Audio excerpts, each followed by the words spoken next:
Olá, bom dia. Vamos entrando aí, pessoal. Enquanto isso, eu vou escrever o título do que a gente vai falar hoje.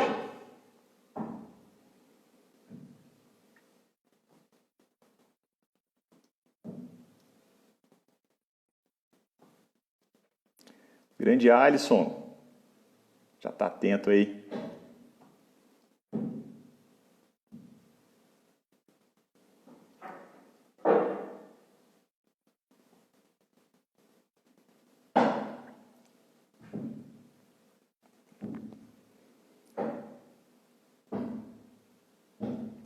Ah, legal, Bianca. Legal, Bianca. Você entrou e já enviou a solicitação. Não sabia que dava para fazer isso. Vou aceitar ela, tá?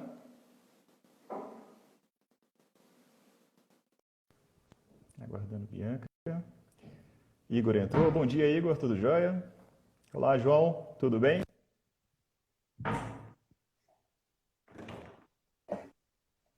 Oi, apareceu aqui pra mim, eu só apertei. Não fazia ideia do que eu tava fazendo. Instagram é assim mesmo, Bianca. A gente vai mexendo e a coisa vai acontecendo. Como é que você tá? Tudo jóia? Tô bem, e você por aí? Tudo ótimo, tudo ótimo.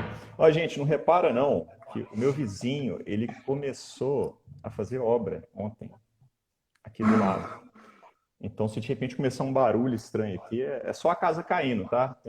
Tem problema não. Aqui tem obra desde janeiro, então se aparecer um barulho aqui também é a mesma coisa. Ah, então estamos igual, então estamos igual. Bom, gente, como eu tinha falado antes, né? Hoje a gente vai conversar um assunto que é de interesse de bastante gente, que é mestrado e mestrado na Europa, né? Eu tive a oportunidade de conhecer a Bianca, tem quanto tempo, Bianca? Tem uns 2 anos? Foi em 2017? Acho que foi. Eu 2017? fui pro casamento de uma amiga em Minas Gerais. E aí eu entrei em contato. Ah, sim. Acho que foi. Sim, sim. Bom, eu gostaria que você falasse um pouco sobre você, qual que é a sua formação, para a gente entender como é que foi o caminho até chegar nessa área de segurança contra incêndio. Tá, então, eu formei em arquitetura em 2013. E aí, durante um dos estágios em arquitetura, porque a gente faz estágio em. Você é arquiteto também, né? A gente faz estágio em time multidisciplinar. Então, vê engenheiro, vê outras formações. E aí, durante um desses estágios, eu ouvi falar da segurança contra incêndio. Aí, quando eu Legal, terminei. legal. Aí, eu já estava assim, meio assim com a arquitetura, falei, ai meu Deus, será que eu vou ser uma boa arquiteta? Não sei se eu gosto de toda essa parte de detalhamento, de projeto, de interiores. E quando eu conheci a segurança contra incêndio, falei assim, eu acho que essa área eu gosto. Aí assim que eu terminei a faculdade, eu já entrei na especialização em segurança contra incêndio. Ah, bacana, bacana. Você é do Mato Grosso, né? Sim, Qual cidade de lá? de Cuiabá. Cuiabá era de Cuiabá Chapecruz, mesmo. eles falam. Ah, perfeito, perfeito. Aí você já terminou e já emendou uma pós-graduação, né? Terminou a graduação e já. Isso. Isso, assim que eu tive interesse na segurança contra incêndio, na verdade, a gente começou com um projeto na verdade, da segurança do trabalho, que envolvia um pouco de segurança contra incêndio também. Aí, quando eu Perfeito. me interessei por essa área, eu pesquisei um pouco mais, e aí eu fui ver que na Universidade Federal da minha cidade tinha esse curso, mas não era todo ano. Coincidentemente, assim que eu me formei, abriu o curso na Federal lá, e aí foi mais um ano e meio. Ah, ótimo, ótimo. Engraçado, a gente tem um caminho um pouco parecido, porque né, eu formei em arquitetura também, eu formei em final de 2012, né? E nesse período, né, eu costumo dizer que teve o marco, né, que foi a Boate Kiss, né, que de repente segurança Em contra incêndio 2013, virou um aham. assunto, né? E eu até tentei fazer a pós-graduação em engenharia de incêndio, só que eu não encontrava perto, não encontrava em Belo Horizonte. Até abriram algumas turmas tem a PUC Minas aqui, né? Chegaram a abrir Uhum. algumas turmas, mas estava no início, o pessoal não, ainda não tinha não sei se não sabia dessa pós-graduação. Aí eu acabei fazendo engenharia de segurança do trabalho, né? Aí lá dentro da engenharia eu direcionei tudo para segurança contra incêndio, né? Talvez Então, um foi essa dia... mesma que eu fiz, porque em Mato Grosso não tem segurança Sim. contra incêndio. Eu não sabia que em Minas tinha. É bem novo. Ah. É bem novo. Inclusive o Alisson dá algumas aulas lá. O Alisson pode até falar de quando que é essa especialização. Mas, bom, aí não foi assim, né? Aí de repente você foi para a Europa, né? Como é que você ficou sabendo desse mestrado aí? Ah, então, assim que eu me formei em arquitetura, eu comecei a trabalhar num escritório multidisciplinar também. E a engenheira de segurança do trabalho, né? Porque não tem só engenheiro de segurança contra incêndio, o curso lá na minha cidade. Mas ela fazia projeto de incêndio. E aí, como eu ainda estava um pouquinho frustrada com as minhas habilidades de arquitetura, fui contratada como arquiteta, mas eu vi que ela não tinha um time para engenharia, para projeto de incêndio. Aí eu fui conversando com ela até convencer. Me muda de time, ao invés de ficar no time de arquitetura, deixa eu te ajudar, deixa eu ser sua ajudante aqui, eu vou estudando, vou fazendo os projetos com você. Deixa eu ir para lá, eu sei que seu time é pequeno, tá precisando de gente, eu quero trabalhar lá. E aí, aos poucos, ela foi me dando. Aí você foi aprendendo, né?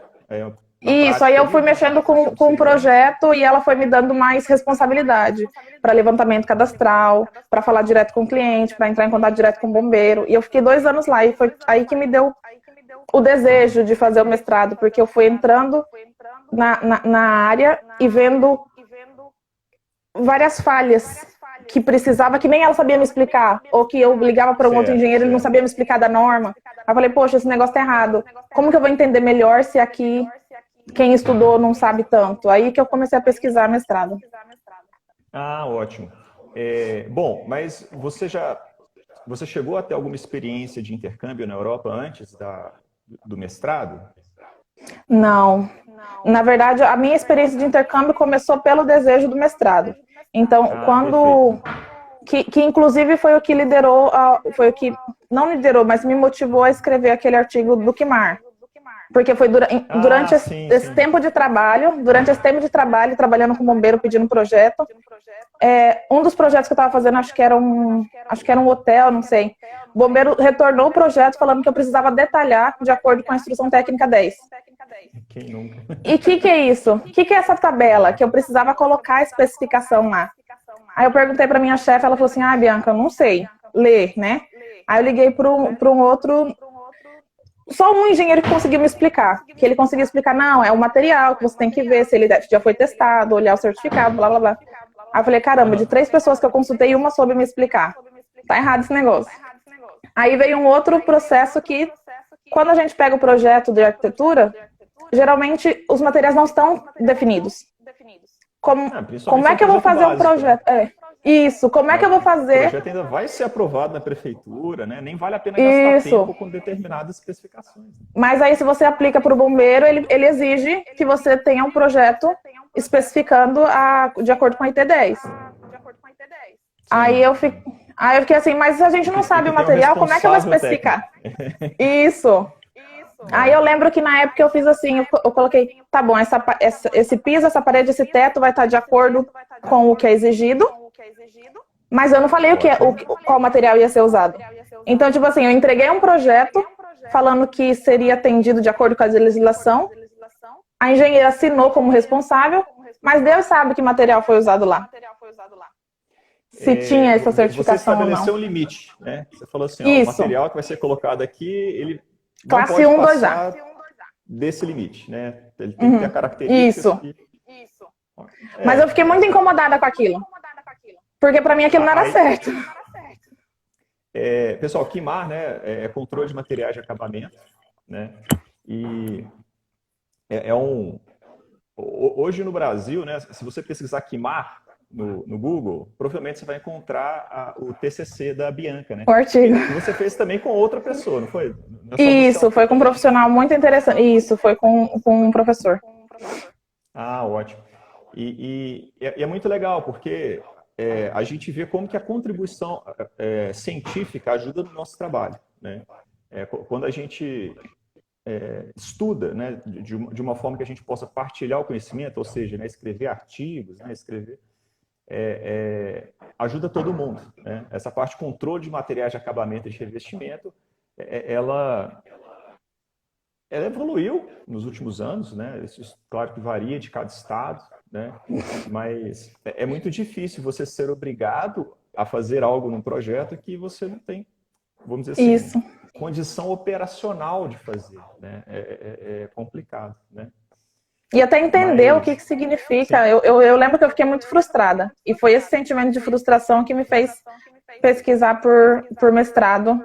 Da onde, tipo, a norma surgiu nos Estados Unidos, na Europa. Vou procurar mestrado lá. Porque se no berço eu não conseguir aprender, então não desisto. olha só, estou vendo nos comentários aqui,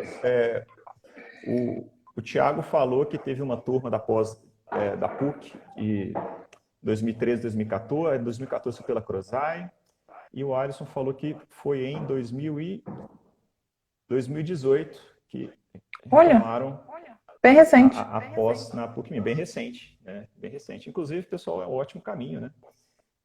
Depois dá uma olhada lá no site da PUC Minas, né? E bem, hoje você está fazendo mestrado no IMFSC, né? Isso, que é o mestrado internacional. Isso. O que é um mestrado internacional? Então, assim, por que esse é definido como mestrado internacional? Você estuda só numa instituição, estuda em várias? Explica isso para a gente.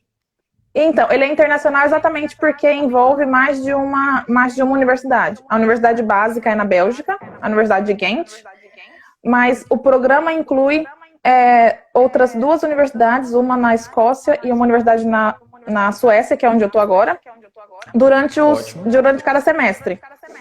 Então, perfeito. Por que é internacional? Porque cada universidade tem uma especialização diferente. Por exemplo, a Universidade da Suécia ela é muito boa na parte de segurança contra incêndio estrutural. Então, lá você vai ter mais laboratórios. E assim, o estudante, durante o primeiro e o terceiro semestre, ele pode escolher entre duas universidades, na Bélgica ou na Suécia. Perdão, na Bélgica ou na Escócia. O segundo semestre é sempre na Suécia, porque a Suécia ela tem uma especialidade em comportamento humano. Ela tem já em análise de risco. Então, todos os estudantes vêm para cá no segundo. E assim, a gente não estuda uma norma. A gente estuda como o fogo se comporta, quais são as limitações, quais são as técnicas, métodos, a parte científica mesmo do fogo e quais são as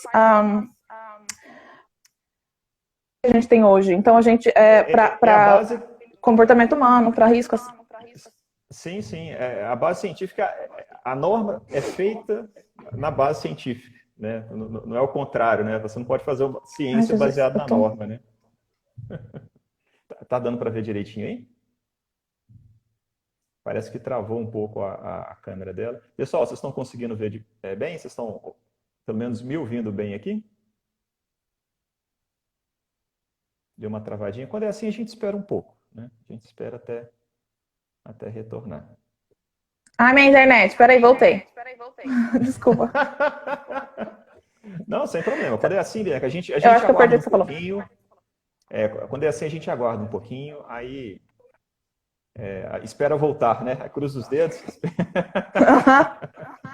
Espera voltar, né? Você estava falando que a norma, que a norma ela é base científica, né? Então, obviamente, a gente fica preparado para trabalhar com qualquer norma. Uma boa norma, né? Ela vai ser baseada em conhecimento científico, né? Conhecimento que foi testado, né? Que foi validado, né? Claro que aí a gente vai entrar em várias searas, né? Quando a gente fala de norma, a gente tem vários órgãos que fazem normas, né? A gente está até falando de países diferentes, mas sem entrar nessa seara, eu queria saber, Bianca, como foi que você ficou sabendo desse mestrado? Tá, foi o tio Google, que eles falam, né? Tio Google.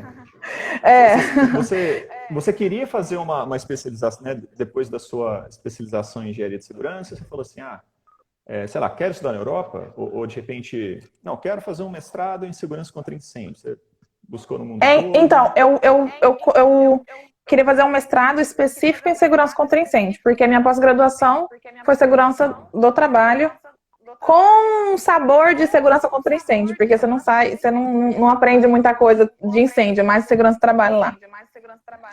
Perfeito, E aí eu perfeito. comecei a pesquisar mestrado em segurança contra incêndio e aí apareceu algumas opções de universidade. E aí uma amiga minha me disse que em inglês não era porque fogo é fire, mas incêndio é fire também. E aí quando eu comecei a pesquisar, eu não tinha, meu inglês era intermediário. Então eu comecei a pesquisar Master em Fire Engineering. E aí eu consegui ver mais opções também. Aí das opções que eu encontrei, eu fui vendo se a universidade tinha opção de bolsa. E quais eram os requerimentos para poder participar. Então, o requerimento de diploma eu tinha. Eu precisava traduzir o diploma todo. Mas o requerimento da proficiência da língua eu não tinha. Foi aí que eu fiz meu primeiro intercâmbio. Eu fui para Irlanda, morei lá 2 anos, fazendo curso de inglês. E durante esses 2 anos eu fiz 3 provas de proficiência para tentar conseguir a nota mínima para poder concorrer à bolsa de mestrado. Só como pré-requisito para concorrer à bolsa, né? Só como pré-requisito. Não queria dizer que eu ia conseguir o mestrado, mas eu precisava ter pelo menos todos os pré-requisitos para poder concorrer. E o inglês era o principal pré-requisito. Bom, a gente está falando de mestrado, né? Você vai ter que escrever em inglês, você vai ter que escrever uma tese em inglês. Eu imagino que o nível de exigência do inglês seja alto. Né? Não pode ser Depende do curso. De comunicação. Como é que é? Isso. Depende do curso. Então, esse curso, o nível de exigência era relativamente alto, como a maioria, né? Geralmente, depende da prova que você faz, tem um limite. Mas existem outros mestrados que exigem o intermediário, por exemplo. O meu, a exigência era o avançado, inglês avançado. Então, depende muito do curso. Mas as dificuldades, eu acho que são praticamente as mesmas. Porque assim, na Irlanda, demorou 1 ano e meio para me sentir confiante em falar alguma coisa. Então, assim, eu fiquei estudando para a prova e querendo ou não, prova. Né? E querendo ou não, prova tem técnica também. Então, eu estava estudando para a técnica da prova. A língua e a técnica, porque é tudo em tempo. É como se fosse um concurso aí no Brasil, né? Você tem o conhecimento, mas você também tem que administrar outras coisas. Não basta ter só o conhecimento, né? Isso. E aí também teve uma entrevista. Aí na entrevista já foi assim, ó. Tudo em inglês com um dos... Porque são 2 fases para o mestrado. A primeira fase é análise de documentos. Joia. A sua graduação, ok. O seu nível de inglês, você já tem o certificado. O seu histórico escolar, tem que mandar histórico escolar também, tá adequado. A sua carta de motivação, tudo bem. Quando você passa nessa primeira fase, tem entrevista com um dos diretores do curso. E aí ele pode fazer pergunta técnica ou não. Sim. E ele também pergunta fale sobre você, para saber se tudo que você escreveu tem a ver ou se você só... Contar um pouco da sua experiência, por que você quer fazer, sua motivação e tal. É tipo entrevista de emprego, né? Quer saber Isso. Por que ele tem que te contratar, né? Isso. E pode até perguntar, onde você se vê daqui a 5 anos? Essa pergunta também acontece aqui. É mesmo? Olha só. Não, interessante. É legal saber isso, né? Legal saber, porque... na realidade brasileira, né? Brasil é um país com dimensões continentais, né? Então a gente não tem muito contato com estrangeiro no nosso dia a dia, né? Então isso é muito, muito alienígena para a gente, né? Como que funciona e é legal saber que tem procedimentos que são parecidos aqui com Sim, tem muita coisa parecida. A gente não está tão alienado aí, não. Bom saber, bom saber. E esse processo demorou quanto tempo? Então, eu primeiro comecei a procurar um mestrado durante a minha pós-graduação, né?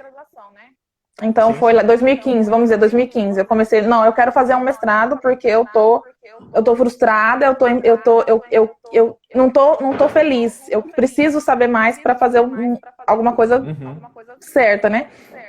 Aí em 2015. Perfeito. Em 2016 eu consegui ir para Irlanda. Eu fechei o intercâmbio, fechei escola e fui para Irlanda. Eu fiquei 2 anos lá. A minha intenção era 1 ano, mas eu fui muito ambiciosa. Em 1 ano eu não estava preparado o suficiente para conseguir a nota na prova que eu precisava. Eu acabei ficando 2 anos. Lá eu consegui emprego numa empresa de segurança contra incêndio. Trabalhei com consultores, né, como estagiária, que me deu uma experiência bem bacana também. Sim, sim. Aí, Que legal. depois quando eu voltei da Irlanda, eu apliquei para o mestrado, eu consegui, depois de 2 anos eu consegui a nota, apliquei. Não consegui a bolsa de estudos. Esperei mais 1 ano. Então, assim, do processo, eu comecei a querer o mestrado em 2015, mas eu entrei no mestrado em 2019. Em setembro de 2019. Então, foi 4 anos aí, né? Entendi. Tem todo um processo, né? Todo um tempo, né? Que você gastou até finalmente conseguir. Sim. Né? E no caso tem que ser com bolsa, né, Bianca? O euro Tem que tá ser. pesado, né? É impossível. É impossível. A minha primeira aplicação que eu não consegui a bolsa, eu consegui a isenção da taxa anual, né? Que você paga para a faculdade. Ótimo. Mas por mês eu tinha dinheiro para ficar 2 meses. Alguns alunos vêm pagando por conta própria. Alguns alunos tentam emprego e para conseguir se manter. Mas é muito estressante, porque a gente tem aula de manhã e tarde. Então, os alunos que arriscam isso, eles acabam ficando muito mais estressados também. Porque, querendo ou não, né? Se faltar dinheiro, falta tudo. Países, né? Isso. Você arruma um emprego num país, aí daqui 6 meses você tem que ir para outro, né? Imagino que não deve ser fácil. E tem países que são 3 meses, né? Então é bem pouquinho. Pois é, verdade. É mais arriscado, né? Eu concordo. Isso. Mas no final deu certo. E sobre os outros alunos aí, o pessoal é bacana, pessoal. É porque é gente do mundo todo, né? É gente do mundo todo, é um choque de cultura para algumas pessoas, né? O que a gente acha normal para outras pessoas é não acredito, entendeu? Alguns hábitos mesmo. E eles tiveram também experiências diferentes. Alguns vieram direto da universidade, que aplicaram, que tinham currículo bom, que já tinham inglês. Dessas três universidades da Europa, eles já foram para o programa do IMFC, né? Não, na verdade, essas 3 universidades são as universidades que cediam, digamos assim, o IMFC, o programa de mestrado. Mas essas pessoas, elas vêm de todo lugar do mundo, de outras universidades. Ah, sim, já termina a graduação e já começa. Termina a graduação e aplica. Não, ela tem que. É o mesmo processo que eu passei de aplicação de entrevista, eles passaram. Só que como eu tive que aprender o inglês antes, o meu processo foi mais longo. Algumas pessoas já tinham a proficiência, então elas já aplicaram e conseguiram por outros critérios. Eu vi um vídeo promocional. Pessoal, depois entra. Eu vou digitar aqui IMFSE. IMFSE, mais fácil. IMFSE, é assim que a gente fala. Depois vocês pesquisam no Google, dá uma olhada, tem uns vídeos promocionais lá desse programa, né? Inclusive, eu vi um ontem que fala que 70% dos alunos já saem com emprego, e os outros 30%, os outros 30%, né, conseguem emprego nos próximos meses, assim, 3 meses. Isso. Principalmente porque tem no verão aqui tem estágio, né? Você tem a oportunidade de fazer. E assim, o programa tem vários patrocinadores, digamos assim, que são empresas que estão interessadas nos alunos que estão estudando ali. Porque é um mestrado que tem um ranking muito alto. Então, as empresas, elas patrocinam, né? Por isso que tem bastante bolsa também, tem muita oferta de bolsa. Para ficar de olho já nesses profissionais, porque falta. Porque falta muito profissional aqui na Europa também, com segurança contra incêndio. Engenheiro de segurança. Então faltam profissionais na Europa sobre segurança contra incêndio. É uma área muito boa, gente, uma área muito promissora, ó. Aqui, a gente tem um sentimento assim que ainda falta tudo para fazer, né? A gente ainda tem que estudar muita coisa aqui. Claro que a Europa está na frente, mas é até engraçado escutar que falta profissional na Europa, né? Que tem esse campo ainda, né, para ser explorado. É interessante, bem legal. Porque a exigência vai aumentando também, né? Conforme o setor vai desenvolvendo, as exigências de profissional no mercado também vai aumentando. Sim, Então, sim. não é só você ter uma formação, você precisa ter toda uma formação que atenda à necessidade daquela empresa que quer entregar um projeto completo. Uma questão, então você está recebendo bolsa, né? Você já tem o seu tema de mestrado definido? Já está escrevendo ele? Como que Eu está a sua consigo, situação aí? assim, são divididos em 4 semestres, certo? Então,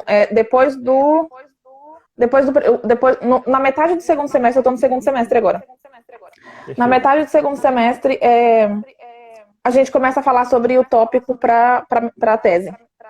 Então, tem uma Ah, sim. lista de tópicos. Cada universidade e professor, cada universidade tem vários pesquisadores, vários professores. Então, eles já têm vários tópicos naquilo que eles estão trabalhando e que gostariam de alguém para trabalhar naquela mesma pesquisa e desenvolver mais projetos. Então, tem uma lista de pesquisa de professores mas você também pode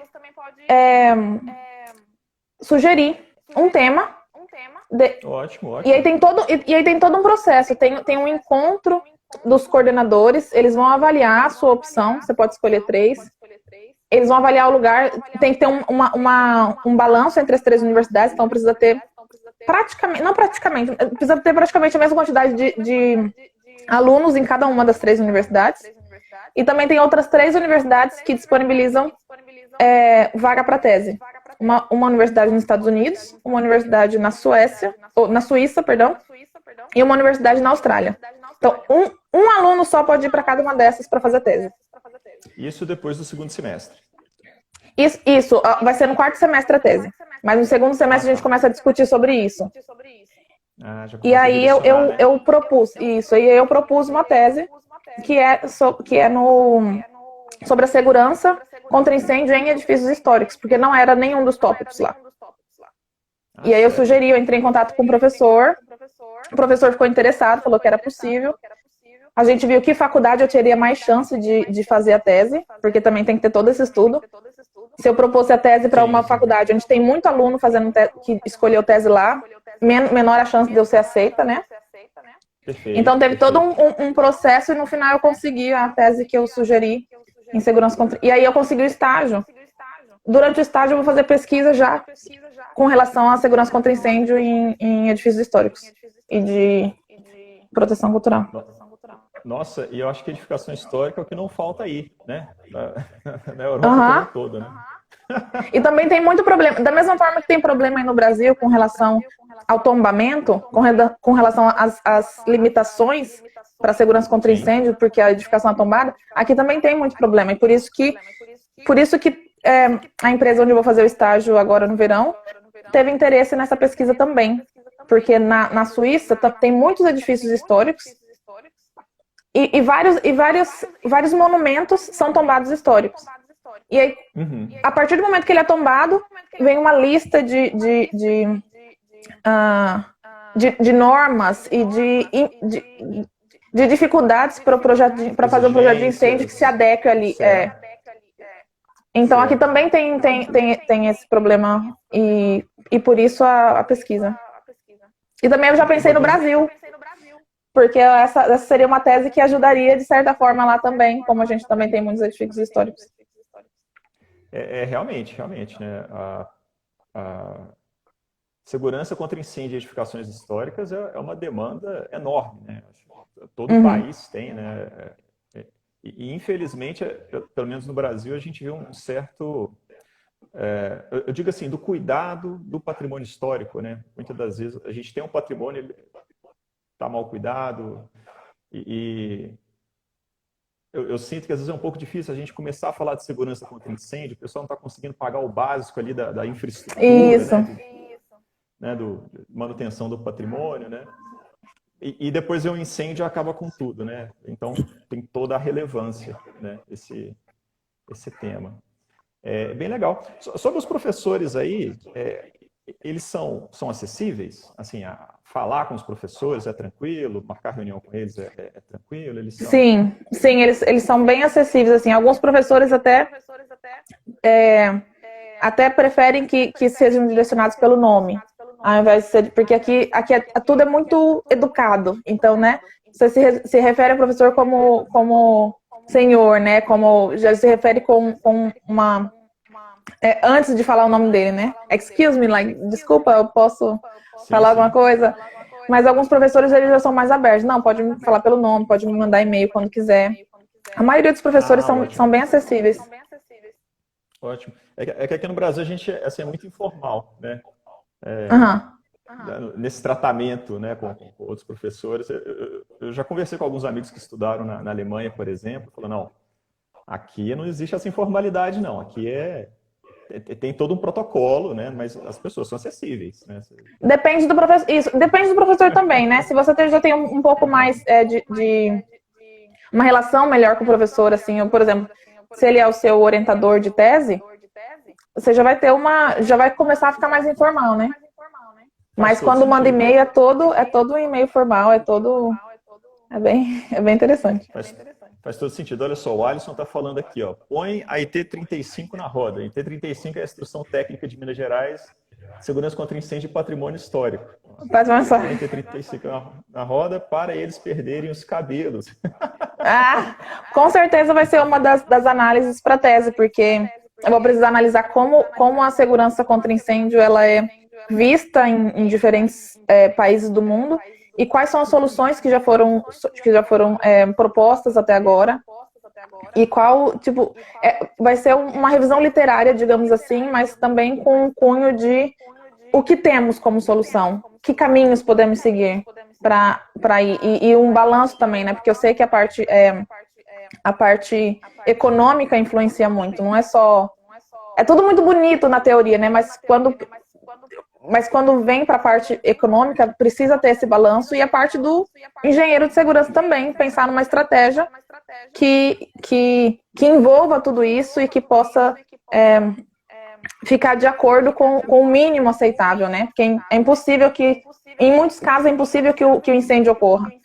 Mas quais são os limites aceitáveis? Exato, né? É uma discussão interessante essa, né? Porque não é... Traçar um limite nessa situação não é uma coisa fácil, né? Não é uma linha clara que está ali, né? Só da gente lidar com fatores socioeconômicos, né? Poxa, como é que a gente pode promover a segurança contra incêndio sem ter que onerar aquele salão de cabeleireiro que alugou aquela edificação ali que perdeu muito tempo, né? Como que a gente consegue promover essa segurança sem prejudicar o patrimônio histórico e sem onerar às vezes a pessoa, né? A gente tem estratégias que possam ser mais interessantes. Eu adoro essa discussão. Isso. Muito boa. Eu também gosto dessa parte aí, porque é muito além daquilo que está prescrito, né? Você precisa pensar de uma maneira global e envolver outros profissionais, né? Porque um profissional sozinho não consegue tomar nenhuma decisão que seja satisfatória. Olha só, Bianca, o Thiago, ele levantou um questionamento aqui, ó. Bianca, se puder falar das diferenças e qualificações para fazer projetos. Põe exemplo, experiência e aplicação por tipo de projeto. Acho que ele está querendo falar sobre a qualificação da pessoa em fazer projeto. Eu não sei se a Bianca teve experiência, né, com isso, e também tem uma certa complexidade na Europa também, né? Porque você tem vários países na Europa, né? Isso. Aqui no Brasil... Hoje, para trabalhar com projeto de segurança contra incêndio, é engenheiro civil, arquiteto, engenheiro mecânico, engenheiro de segurança, isso segundo as últimas normativas do CREA, né? Você saberia dizer, Bianca, assim, como que funciona essa qualificação aí? Por exemplo, um arquiteto, né, quem formou em arquitetura poderia trabalhar com segurança contra incêndio? Quem formou em engenharia civil poderia trabalhar? Você saberia dar pelo menos um panorama para a gente?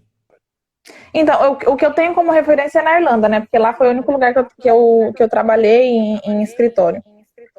E o que eu acho interessante lá, por exemplo, se você é formado em arquitetura, se você vem com a formação de outro país, você precisa aplicar para receber o título lá, e provavelmente você vai ter que estudar mais uns 3 anos. Você não pode usar o seu título de arquiteto. Eu sou arquiteta Bianca. Lá não, porque esse nome, ele é protegido. Então, Sim, fora do... Na Irlanda, se eu tenho uma formação fora que não tem uma certificação europeia ou da Irlanda, então eu não sou reconhecida como arquiteta lá, não posso usar. Então, eles usam muito a palavra consultor. Eu posso ser um consultor de arquitetura. Porque o consultor você tem conhecimento, já não é protegido nesse caso. Isso. E sim. com relação à engenharia, você precisa fazer o curso de engenharia de segurança contra incêndio para poder assinar como engenheiro de segurança. E também tem muitos consultores, que é a pessoa que tem conhecimento, que ela pode fazer relatório, que ela pode dar dica, que ela pode responder por aquilo. Mas com relação a assinar, porque no escritório que eu trabalhava, eles eram engenheiros de segurança, né? Tinha a técnica de arquitetura, mas quem assinava os projetos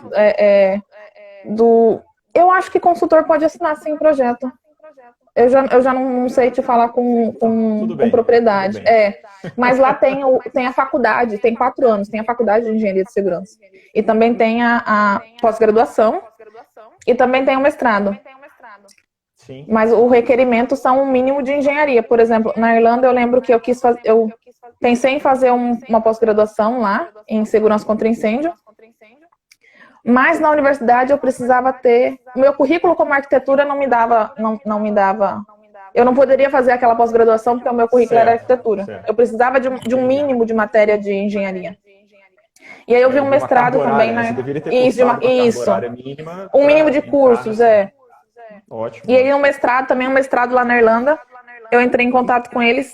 Para eu fazer o mestrado, como eu sou da arquitetura, para fazer o mestrado eu teria que estudar mais 3 anos. Não, mais 2 anos de engenharia, de segurança, e o 3º ano eu sairia como mestre. Então, o processo é diferente. Entendi. É outra pegada, vamos assim dizer. Isso. E uma coisa interessante que eu achei lá, por exemplo, o arquiteto tem muito conhecimento da segurança contra incêndio. Porque lá no escritório que eu trabalhava, quando a gente recebia o projeto do escritório de arquitetura, o projeto já vinha com o mínimo estudo. O projeto já vinha com um estudo de saída, mais ou menos. Alguns projetos já vinham tipo, com a compartimentação. De acordo com a legislação, eu vi que aqui a parede tem que ser 60 minutos, aqui a parede tem que ser 30, essa porta tem que ser porta de incêndio. Mas aí mandava para o escritório onde trabalhava, porque os engenheiros iam confirmar se com o cálculo, né, ia confirmar se aquela informação realmente aplicava. Porque o arquiteto não pode assinar. Certo, ele tem que passar para o engenheiro de segurança. Mas existem questões que elas são inerentes ao projeto de arquitetura, né? Por exemplo, rota de fuga. O caminho, né, o caminhamento da pessoa dentro da edificação para sair dela não é algo externo ao projeto de arquitetura, ele faz parte do projeto. Quem concebe a arquitetura concebe a rota de fuga, né? Sim. Então, não tem como desvincular o profissional que trabalha com o projeto de arquitetura e, pelo menos essa medida de segurança contra incêndio, né? Compartimentação horizontal, igual você falou, né? Mas não pelo menos, eu não sei em Minas Gerais, mas em Mato Grosso, agora que as faculdades estão começando a incluir alguma matéria relacionada à segurança contra incêndio que aborda a rota de fuga, por exemplo. Mas quando eu trabalhei no escritório no Brasil, a gente voltava o projeto para o arquiteto porque não era suficiente a dimensão da saída, não era suficiente o dimensionamento da escada. Por quê? Pela falta de conhecimento da segurança dentro da arquitetura. Aqui ele já tem mais. Realmente está mudando. Realmente está mudando aqui, né? Quando eu formei na minha graduação, não tive nenhum conteúdo sobre segurança contra incêndio, né? Eu também não. Hoje eu sou professor, né? Eu sou professor da UFV, Campus Rio Paranaíba, do curso de engenharia civil, né? E aqui eu dou matéria de segurança contra incêndio, matéria de 60 horas, é ótimo, e é uma matéria que eu gostaria de ter tido, né? Pelo menos esses alunos agora vão falar, não, eu estudei na graduação. Claro, gente, não dá para esgotar o assunto, né? Não dá para chegar e... Né, mas pelo menos o conhecimento é importante, saber que isso existe e que isso precisa ser considerado no projeto de concepção. Para evitar o trabalho dobrado, sabe? Olha, o Igor mandou, o UFV Campus Rio Paranaíba. Igor é um aluno nosso lá. Tem um time aí. Bianca, sobre os laboratórios aí, eu queria saber, eles, assim, são 3 instituições, né? Mas de uma forma geral, Uhum. você acha esses laboratórios bem estruturados, né? Tem algo que te chamou a atenção nesses laboratórios? Vocês conseguem rodar muitos testes nesses laboratórios? Como que funciona? Então, eu, Você ainda não a gente chegou foi na no parte de laboratório, não. experimentação, né? Não, a gente fez, por exemplo, quando a gente estuda a dinâmica do fogo, a gente faz alguns experimentos para calcular a taxa de liberação de calor, né? Ótimo, ótimo. E a taxa de consumo de oxigênio e a velocidade com que a combustão vai ser feita e tal. Aqui, Ah, perfeito. os laboratórios, eu acho que, não, eu não fui no laboratório na faculdade da Bélgica, mas aqui na Suécia é tudo bem organizado, o laboratório. Quando a gente entra no laboratório para fazer os testes, o professor já dá toda uma instrução de segurança. A gente tem que assinar um documento que a gente está ciente da segurança ali, onde que é a rota de fuga. Minto, eu fui na Bélgica, eu fui num laboratório estrutural.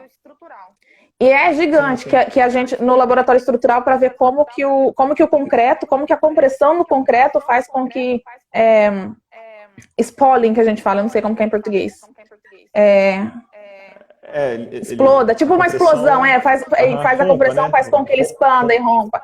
Isso. Em E uma tem situação todo. de incêndio, Hã? você consegue rodar o teste testando esse rompimento em uma situação de calor, assim, uma situação de incêndio? Não. Na verdade, a gente vê o comportamento mecânico mesmo, e aí Aham. depois, em outro cálculo, é adicionado a carga de incêndio. Ah, No, a perfeito, gente não perfeito. consegue fazer, a gente consegue fazer assim como pequenos objetos. Tinham alguns. Ai, gente, eu tô gaguejando tudo porque eu tô tentando lembrar como que é a palavra. O Mas a Alisson gente faz mandou teste aqui, de é materiais rompimento de pequenos. corpo de prova? É de rompimento de Rompimento corpo de de corpo prova? de. Não, é o rompimento do concreto. A gente tinha um bloco de concreto, e aí para ver até quando ele aguenta compressão, Tudo para fazer o bem. cálculo de compressão. Sim, sim. Sim, sim. Não é minha Não, área, tudo não é minha bem. área. Não vou falar disso, não. A gente só teve para saber como que funciona, né, o comportamento mecânico dos materiais. Mas o Não, sem laboratório aqui é problema. bem, eu acho o laboratório bem bacana e bem completo, bem limpinho. A gente consegue ver o gráfico, né, de conforme a exaustão dos gases, a gente consegue ver como que funciona, como é o desenvolvimento com relação ao tempo. É bem bacana. Foi uma Ah, show de experiência bem bola. bacana. Assim, a gente está falando, esse é um programa de mestrado, né, de master, né? É, tem programas também de doutorado? Você já chegou a olhar sobre isso? Tem. Na faculdade, em todas essas universidades, eles têm programa de doutorado também. Inclusive, alguns estudantes, durante o desenvolvimento da tese, eles podem receber o convite para mestrado ou para doutorado, que é PhD, né? Ah, certo, certo. Não, legal, legal. Você sabe se tem alguém aí que está fazendo uma especialização sanduíche, né, que seja um mestrado, um doutorado, por exemplo?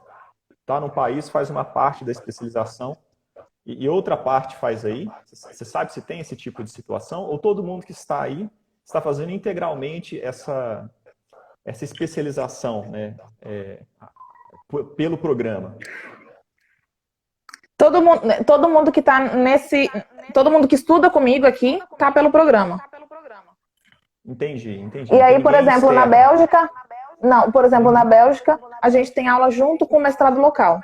Então, algumas aulas têm os estudantes do internacional e os estudantes do local. Aqui na Suécia também, a gente tem aula junto com os alunos locais. Mas quem faz parte Ah, certo. do grupo de estudantes do programa que eu tô estudando, eles é sanduíche, ele movimenta. E tem Ah, não, vários programas de perfeito. mestrado dessa forma, que eu fiquei sabendo depois. Não, legal. A gente aqui tem muita curiosidade sobre isso, né? O Marcelo, gente, tem algumas perguntas, né? Que isso é mais com relação ao programa, né? Uhum. Que- mas, por exemplo, o Marcelo está falando aqui, ó. Os programas de doutorado aceitam mestrado do Brasil ou tem que fazer mestrado aí, né? Aceita, da mesma forma que eu vim com a graduação do Brasil.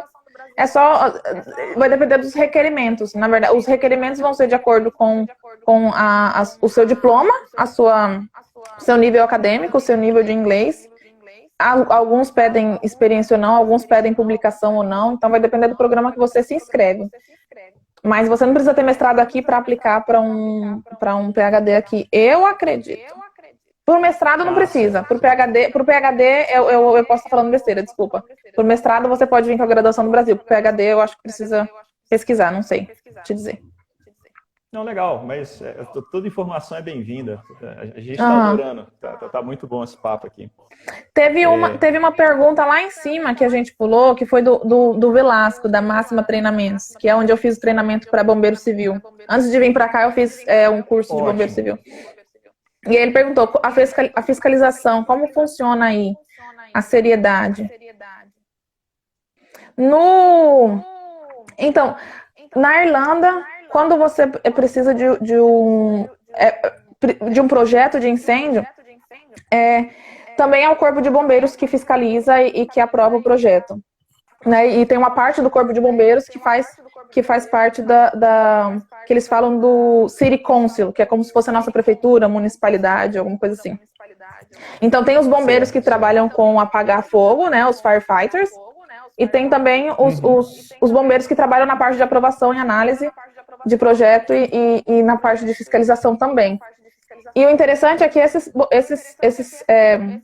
pessoal que trabalha na parte de avaliação de projeto, eles precisam ter uma formação, tanto em engenharia, em arquitetura, ou em um surveillance, que eles falam, que é de levantamento, né? Perfeito. E eles levam bem a sério essas coisas. É bem rígido. Pessoal, assim, a segurança contra incêndio na Europa ela é promovida há mais tempo que aqui no Brasil, né? Pelo menos ela é mais difundida, né? Você sente na população aí, você que já passou aí em alguns países, né? Irlanda, Suécia, Bélgica e Bélgica. Você passou também? E Bélgica, né? Você consegue enxergar um padrão nesses países com relação da própria população mesmo, ou das edificações com relação à segurança contra incêndio? Sim, é o que eles chamam de cultura de incêndio. Então as pessoas elas têm. A cultura do incêndio é mais difundida, né? Isso as pessoas elas têm uma mentalidade diferente. Por exemplo, uma experiência que eu tive bem interessante lá na Irlanda foi numa boate, que tem os seguranças que ficam na boate e tal, mas nas escadas onde eram rota de fuga, toda hora que alguém ficava parado ali, o cara vinha, você não pode ficar parado aqui. Olha só. E eu achei isso bem interessante. E também nos prédios também tem o que eles chamam de fire drill, que é como se fosse como que eu posso falar isso em português?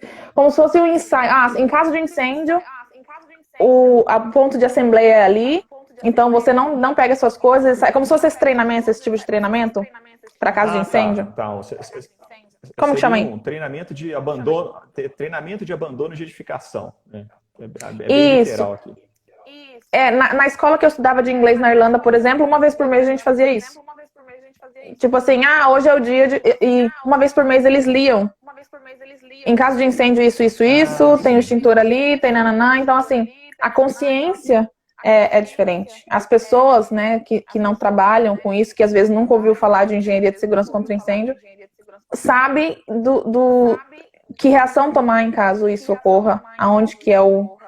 E todo encontro de pessoas, até na igreja mesmo, quando a gente ia para um retiro, alguma coisa assim, tinha essa parte em que é lido que o ponto de assembleia, em caso de incêndio, alguma coisa, é ali, que as pessoas vão ser contadas no final, que nananã, não pega suas coisas, nananã. Então, essa cultura é bem diferente. Que ótimo, que ótimo. Eu já pensei em implantar, até como trabalho voluntário aqui, mas numa conversa com outro colega, né, que também trabalha com segurança contra incêndio, ele me colocou tanto medo que eu desanimei. Ele falou assim, Vinícius... Que medo, porque eu tinha esse desejo também. Mas medo do seguinte, né? Imagina que acontece algo durante o processo de abandono, né? Imagina que você vai fazer isso numa escola, né? Hum. Aí, nesse procedimento, alguém perde um celular, sabe? O pessoal sai Ah, da é, porque. sala e perde alguma coisa. Enfim, algumas dores Não, de teriam que ser cabeça, pensar, teria que ser né? pensado nessas possibilidades, né? Já até falaram, ó, a gente pode fazer uma simulação que não vai ser verdadeira, mas aí eu já acho que perde um pouco o foco. Por exemplo, tocou o alarme, aí não, todo mundo guarda tudo, para não ter problema, Uhum. e todo mundo sai, né? Já é alguma Ou então coisa, fica mas alguém lá, ou então fica alguém olhando, cuidando da sala. é difícil, né? É difícil. É mais, eu Mas, acho que nesse sentido é mais para pensar no tempo que levaria para todo mundo sair do prédio. Mesmo todo mundo sabendo que é uma evacuação, um treino, não tem fogo. aham, Mas elas sabem que elas precisam deixar tudo ali e sair, e aí você consegue contar qual é o tempo que levaria até todo sim, mundo sim. chegar no ponto de assembleia. Então é mais assim para desenvolver a consciência mesmo, do Fazer que uma ser aquela simulação. coisa nova agora, adrenalina, vamos fazer uma simulação de verdade. Eu tenho certeza que tem profissionais que estão vendo a nossa conversa, que são super competentes, que poderiam contribuir muito nessa conversa, que passam, né, sobre isso todos os dias. Pode mandar aqui no chat, vai ser um prazer. Uhum.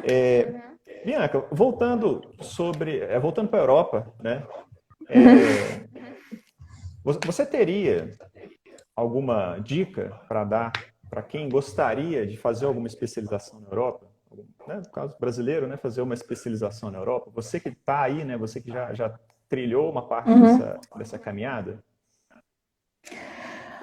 Ai, eu acho que a dica assim é saber o que você quer. Tem Eu gente aí que acho que não sabe o ajuda, que quer. eu acho que Tem eu gente que acho que cai de ajuda muito, paraquedas né? aí. Isso. Mas eu acho que ajuda, mas depende também do seu como você consegue lidar com as emoções, porque por exemplo, quando você tem muita gente que só quer sair do Brasil, né, e fazer mestrado, e não está errado. Se ela tem a capacidade para isso, ela vai, ela estuda, ela consegue uma qualificação e ela se adapta. Eu preciso de uma motivação maior do que só sair do Brasil. Eu precisava de uma Ótimo, ótimo. motivação que eu pudesse acordar todo dia e falasse, caramba, eu tô com medo de não passar nessa matéria, eu tô com medo de reprovar, mas a minha motivação é essa. Então, chorando, eu vou lá e faço. Então, Sim, sim. então a minha dica é se preparar emocionalmente, assim, no sentido de não é porque é fora do Brasil que é melhor. Não é porque é fora do Brasil que é perfeito. Tem muita dificuldade, tem muito choro, tem muita saudade, tem muita coisa que a gente não leva em consideração. E tem muita relação também, sabe? Então, acho que é se preparar e saber o que quer. Eu acho que saber o que quer é a primeira coisa. Quando você sabe o que quer, você se prepara para aquilo. E quando vem as adversidades, você consegue lidar de uma maneira melhor e continuar. Mas eu acho que é possível para todo mundo. Eu acho assim, não é. Pode ser que anteriormente era uma ideia vaga lá, tipo, nossa, mestrado na Europa. Tão impossível, quem sou eu aqui, né? Para poder fazer, mas eu acho que todo mundo tem essa capacidade, essa possibilidade de fazer um mestrado em qualquer lugar. Eu imagino que ter estudado 2 anos na Irlanda te ajudou bastante, né? Até no amadurecimento de, né, morar fora de casa, morar em outro país, né, outra cultura, né? Isso. Primeira crise emocional aconteceu lá, a segunda aconteceu na Bélgica e vai, e vai mudando. Aí você vai aprendendo, né? O que não te mata te fortalece, né? Então, me ajudou muito. Sim, sim. E a gente, aqui no Brasil, a gente é muito, muito ligado à família, né? A gente não tem aquela cultura, né? Tipo assim, o adolescente fez 16 anos, o pai já despacha para, né, Isso, para aqui é aqueles que trabalhar, são né? mais soltos. Aqui não, aqui a gente é muito, né, família, né, gente? A gente é família. Uhum. Então, Eu acho que essa é a parte mais difícil para o brasileiro aqui, porque o sim, sim. relacionamento interpessoal, né, é diferente. As pessoas não são tão, não existe calor como o calor do brasileiro, não existe. Não, eu já conheci pessoas de vários lugares do mundo, não existe alguém que te acolhe assim, sem nem saber seu sobrenome. O brasileiro tem muito disso, né? Principalmente aquele que mora no interior ainda, né? Que tem esses traços, né? Essa familiaridade, né? De um encontrar o outro, a primeira vez que se vê, parece que já são amigos há muito tempo, né? Isso realmente é uma coisa bem interessante, bem legal, né? Que a gente tem, né? E bem, estamos chegando no final aqui. Agora uma dúvida de curiosidade minha. Como está sendo a quarentena aí? Está tendo quarentena? Como é que está funcionando aí? A gente está nessa época aí de pandemia mundial, né? Ainda aqui a gente, como é que é? Aqui a gente brinca que na Suécia, aqui a Suécia é o melhor lugar do mundo para estar nesse momento de quarentena, porque as medidas são mais light, digamos assim, né? Porque é baseado na cultura também. Então, o sueco, a pessoa que mora aqui, ela já tem esse senso de responsabilidade. Então, o que o governo está tomando como medida é: cada um sabe a sua responsabilidade. Se estiver sentindo sintomas, fique em casa, evite aglomeração. E é isso, né? Então, os suecos ficam em casa. Mas é um lugar internacional. Então, a maioria dos casos que ocorreram, porque aqui os casos são muito altos, a maioria dos casos são de pessoas de fora, que não são que não é o nativo, e também os idosos de casas de... Como que chama a casa onde ficam os idosos? Asilo? Isso, de asilo, disso também. Então aqui ainda pode ir aos parques, ainda pode sair, né? Os restaurantes estão abertos, porque a Suécia também priorizou um pouco a economia. Mas com as recomendações de distância, de tal. Então, às vezes, parece até que não está tendo quarentena. É mesmo? Mas a gente evita sair de casa. Eu mesmo tem semana que eu fico só indo no mercado. Uma vez ou outra eu vou no parque fazer um exercício e volto, mas a maioria está em casa. Então, assim, é mais a consciência da pessoa mesmo. Mas não vemos a hora disso acabar para poder sair livremente, sem culpa, assim, sabe? Viajar, né? Sair com culpa é complicado, mas pelo menos se você tem culpa, significa que você tem consciência, né? Significa que já fica mais em casa. Mas tem vários países que fecharam a borda, que não pode sair de casa, que se você sair de casa, a polícia te para e você não tiver uma desculpa. Se você não estiver indo no mercado ou hospital, né? Você leva multa. Sim, eu fiquei sabendo que na Itália está acontecendo algo nesse sentido. Você não pode sair mais de 400 metros de onde você mora, tem fiscalização na rua. Na Bélgica também, a gente está até com um dilema sobre o próximo semestre, se a gente vai poder entrar lá ou não. Nossa, então, tem vários medidas. Vamos torcer para que já tenha passado essa situação, né, no próximo semestre. Porque as matérias são bem interessantes. Tem que finalizar porque o Instagram, ele corta, sabe? Qual que é o tempo? São 1 hora. 1 hora de lá. Ó o Alisson lá, peraí. Já conseguiu dançar forró? Alisson dança forró na Irlanda. Lá tem um grupo de forró. As pessoas gostam... Porque na Irlanda tem muito brasileiro. E tem muito irlandês que já dança forró muito bem. Aqui na Suécia, na Bélgica, não achei não, mas sinto fato. Tem que ver se o pessoal tá cintura dura aí, né? Eu acho que nesse lado eu sou meio sueco, viu, Bianca? Eu acho que nesse lado eu sou meio sueco. Poxa, decepção. Mas beleza. Bom, gente, agradecer a Bianca aqui. Bianca, prazerão falar com você, tá? Depois eu quero trocar umas figurinhas ainda, saber mais sobre as universidades aí, né? Sobre as teses, né? Isso interessa muita gente. E parabéns aí por ter ido. Obrigada. Né? Vai dar tudo Obrigada, certo, mas né? Quando eu estiver fazendo a minha tese, com certeza, vou consultar vocês aí, especialistas na Minas Gerais. Só para finalizar, deixa um like aí para Bianca, né? Manda um like aí para fortalecer. Daqui a pouquinho a nossa live vai acabar, então já vou finalizar ela aqui. E é isso, gente. Muito obrigado aí pela atenção. Um forte abraço. Obrigada. A todos. Bom dia para quem está no Brasil. Você já está. Boa tarde aqui. Na tarde aí, né? Boa tarde aí.